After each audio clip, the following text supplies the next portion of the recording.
نحمده ونصلي على رسوله الكريم۔ رمضان کا پہلا عاشرہ گزر گیا ہے۔ آج کتنے روزے ہو گئے؟ پیچھے والے بتائیں کتنے ہو گئے؟ کتنے روزے ہو گئے آج؟ غفلت ہے یہ، غفلت۔ دوسرا عاشرہ گزرنے والا، پہلا عاشرہ اللہ کی رحمت کا ہے، دوسرا عاشرہ مغفرت کا ہے، اور رمضان کے جتنے ایام گزرتے جاتے ہیں اختتام کے جتنے قریب پہنچتے ہیں، بزرگوں نے فرمایا وہ اتنا ہی زیادہ برکتی ہوا کرتا ہے۔ اللہ کی رحمتیں اس میں اور زیادہ متوجہ ہوتی ہیں۔ تقریباً دوسرا عاشرہ گزرنے کو، اب تیسرا عاشرہ کیا ہے؟ شروع ہونے والا ہے۔ آج مجھے آپ حضرات کو ایک پیغام دینا ہے، بہت ضروری۔ امام زہری علیہ الرحمہ فرماتے ہیں آج کی امت پر کیا ہے؟ تعجب ہے۔ اپنے زمانے کی بات، آج سے 100 برس پہلے کی بات، وہ زمانہ خیر القرون سے قریب تھا، صحابہ سے قریب تھا، تابعین سے قریب تھا۔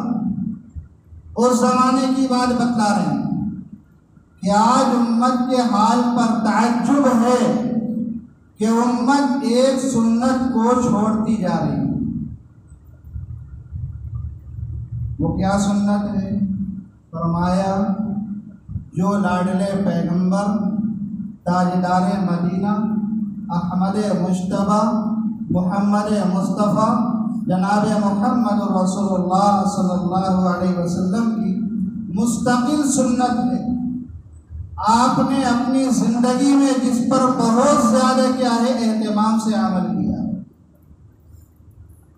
امام زہری علیہ الرحمہ فرماتے ہیں ہجرت کے بعد جب رمضان فرض ہوا، اس وقت سے لے کر مرتے دم تک لاڈلے پیغمبر جناب محمد رسول اللہ صلی اللہ علیہ وسلم نے اس سنت پر عمل کیا۔ فرمایا امت کے حال پر تعجب ہے کہ آج ایک سنت کو چھوڑتی جا رہی ہے۔ وہ کیا سنت ہے؟ اعتکاف کی سنت۔ تشکیلیں کرنی پڑتی ہیں، ایسا ہے نہیں ہے۔ ہم نے دیکھا ہے بہت سی مسجد والے تشکیل کرتے پھرتے ہیں کہ اللہ کے بندے اعتکاف کے لیے بیٹھ جاؤ۔ تعجب ہے امت پر، جس لاڈلے پیغمبر کی سنتوں پر صحابہ مر مٹتے تھے، آج کی ایک ایک ادا پر جان کو قربان کر دینے کے لیے تیار، اور آج اسی سنت کو زندہ کرنے کے لیے تشکیلیں کرنی پڑ رہی ہیں۔ افسوس نہیں تو اور کیا، امت دین سے کتنی دور ہو گئی۔ ایک صحابی رسول ہے حضرت عبداللہ ابن عمر رضی اللہ تعالیٰ، بیٹا بھی صحابی، باپ بھی صحابی، عبداللہ ابن عمر رضی اللہ تعالیٰ عنہما۔ ایک مرتبہ حج کے لیے چلے، راستے میں سواری کو روکا، آپ سواری سے اترے، تھوڑی دیر کے لیے زمین پر ایک طرف ہو کر کے بیٹھے، پھر وہاں سے اٹھ کر آئے، سواری پہ سوار ہو گئے۔ لوگوں نے پوچھا، ساتھیوں نے پوچھا کیا بات ہے؟ آپ نے نہ پیشاب کیا نہ کیا ہے استنجا کیا، کچھ بھی نہیں کیا، پھر آپ سواری سے اتر کر بیٹھے کیوں؟ فرمایا مسلمانوں، ایک مرتبہ لاڈلے پیغمبر جناب محمد رسول اللہ صلی اللہ علیہ وسلم اسی راستے سے گزرے تھے، آپ نے اسی مقام پر اپنی سواری کو روک کر استنجا کیا تھا۔ مجھے استنجے کا تقاضا نہیں تھا، لیکن میری غیرت نے گوارا نہیں کیا کہ جہاں محبوب رب العالمین نے اپنی سواری کو روک کر کیا ہے استنجا کیا ہو، وہاں میں بغیر رکے ہوئے گزر جاؤں، یہ میری غیرت گوارا نہیں۔ استنجے کا تقاضا نہیں، پیشاب نہیں لگا، پاخانہ نہیں، لیکن لاڈلے پیغمبر رکے تو مجھے بھی رکنا ہے۔ یہ تھے صحابہ۔ حضرت حذیفہ ابن الیمان رضی اللہ تعالیٰ عنہ کے بارے میں آتا ہے، جب ملک فارس تشریف لے گئے، کھانے کے لیے دسترخوان پہ بیٹھے، آپ کے کھاتے کھاتے منہ سے کیا ہے جو لقمہ ہاتھ میں اٹھاتے ہوئے جو لقمہ دسترخوان پہ گرتا اسے صاف کر کے کھا لیا کرتے۔ لوگوں نے کہا ہمارے یہاں کے جو امراء ہیں، جو امیر طبقہ ہے، جو بادشاہ کہلاتے ہیں، جو رؤساء ہیں، مالدار طبقہ ہے، جو اپنے آپ کو وزیر کہلاتے ہیں، یہ سارے لوگ اس حرکت کو بہت گندی نگاہ سے دیکھتے ہیں۔ یہ عمل کیا ہے ہمارے امراء کو پسند نہیں۔ حضرت حذیفہ صحابی رسول ہیں، لقمہ گر رہا ہے، اسے اٹھا رہے ہیں، صاف کر رہے ہیں، کھا رہے ہیں۔ فرمایا کیا ان بیوقوفوں کی وجہ سے، ان احمقوں کی وجہ سے، ان جاہلوں کی وجہ سے میں اپنے محبوب کی سنت کو چھوڑ دوں؟ یہ قیامت کی صبح تک نہیں ہو سکتی۔ کیا چند لوگ مجھے بیوقوف کہیں، میری حرکت کو برا کہیں، ان کے برا کہنے سے میں اپنے محبوب کی سنت کو چھوڑ دوں؟ ایسا کبھی نہیں ہو سکتا۔ مسلمانوں، آج ہمارا حال یہ ہو چکا ہے، اگر ہم ایک سنت کو زندہ کرنے لگ جائیں، کسی دین پر عمل کرنے لگیں اور چند لوگوں نے ہمارا مذاق اڑایا، مذاق اڑانا بہت برا ہے۔ دین کا مذاق اڑانا، سنت کا مذاق اڑانا انسان کو اسلام سے خارج کر دیتا ہے۔ آپ سنت پہ عمل نہ کریں ایک الگ بات ہے، نماز نہ پڑھیں ایک الگ بات ہے، مجرم ہوں گے، آپ فاسق کہلائیں گے، آپ گنہگار ہوں گے، کافر نہیں ہوں گے۔ نماز کا مذاق اڑانے سے، سنت کا مذاق اڑانے سے، شریعت کا مذاق اڑانے سے انسان مجرم بھی ہوتا ہے، دین اسلام سے خارج بھی ہوتا ہے، اس کی بیوی بھی نکاح سے نکل جاتی ہے۔ مسائل کو سمجھنے کی ضرورت ہے۔ ہمارے پاس پچھلے سال کی بات ہے، یوٹیوب پہ بھی ہمارا وہ جواب پڑا ہوا ہے۔ غازی آباد سے ایک فون آیا، ایک عورت نے اپنے شوہر سے کہا تمہاری داڑھی مجھے ناپسند ہے، مجھے تمہاری داڑھی اچھی نہیں لگتی، اس داڑھی کو نکلوا دو، بہت بری لگتی ہے، گندی لگتی ہے۔ مجھ سے فتویٰ معلوم کیا گیا، میں نے بہت سے فتاوے کا مطالعہ کیا، بہت سے فتاوے کا مطالعہ کرنے کے بعد، بڑوں سے مشورہ کرنے کے بعد میں نے جو جواب لکھا وہ یہ تھا کہ اس عورت سے کہو تمہارا ایمان نکل چکا ہے، ایمان نکلا تو نکاح بھی ٹوٹ چکا ہے، دوبارہ ایمان کے لیے کیا کلمہ پڑھایا جائے، پھر اس کے بعد دوبارہ کیا ہے نکاح پڑھوایا جائے۔ تو دین کا مذاق اڑانا بہت بڑا جرم ہے۔ آپ شریعت پہ عمل نہ کریں وہ ایک الگ بات ہے، آپ گناہگار ہوں، کافر نہیں ہوں، مسئلے کو سمجھنے کی بات ہے۔ دوبار کے آج ہمارا حال جو میں بتلا رہا تھا یہی ہے کہ کوئی بندہ سنت پہ عمل کرنا لگ جائے، کوئی دین پہ عمل کرنے لگ جائے، کسی نے برا بھلا کہا، کچھ بھی کہا کہ بہت صوفی بن گیا، بہت دیندار بن گیا، بہت نمازی بن گیا۔ ارے معاشرے میں ہے نہیں ہے، رات دن ہمارے پاس یہ مسائل آتے ہیں۔ تو ہوتا کیا ہے، جو بیچارہ دین کو زندہ کرنے پہ لگا وہ شرم کے مارے دین کو چھوڑ دیتا۔ تو یہ ہماری بھی نادانی ہے۔ ارے مذاق اڑانے والوں کو اڑانے دو، برا کہنے والوں کو کہنے دو، شرم دلانے والوں کو شرم دلانے دو۔ ایک بات اپنے ذہن میں بیٹھا لیجیے، عزت کا مالک اللہ ہے، ذلت کا مالک اللہ ہے۔ کسی کو ذلیل کرنے سے کوئی ذلیل نہیں ہوتا جب تک میرا رب نہ کہہ دے کہ تو ذلیل ہے۔ کسی کو ہم کیا ہے بہت سارے عزت دے دے، ہماری عزت سے کوئی بڑا نہیں ہو جاتا جب تک کہ میرا رب نہ کہہ دے کہ تو میرا محبوب ہے، تو میرا پیارا ہے، تو میرا عزیز ہے، تو لاڈلے پیغمبر کی سنتوں کو زندہ کرنے والا ہے۔ حضرت حذیفہ رضی اللہ عنہ نے کیا فرمایا کہ میں ان بیوقوفوں کی وجہ سے، ان مذاق اڑانے والوں کی وجہ سے، ان برا بھلا کہنے والوں کی وجہ سے اللہ کے لاڈلے پیغمبر کی سنت کو چھوڑ دوں؟ ایسا میں نہیں کر سکتا۔ اپنے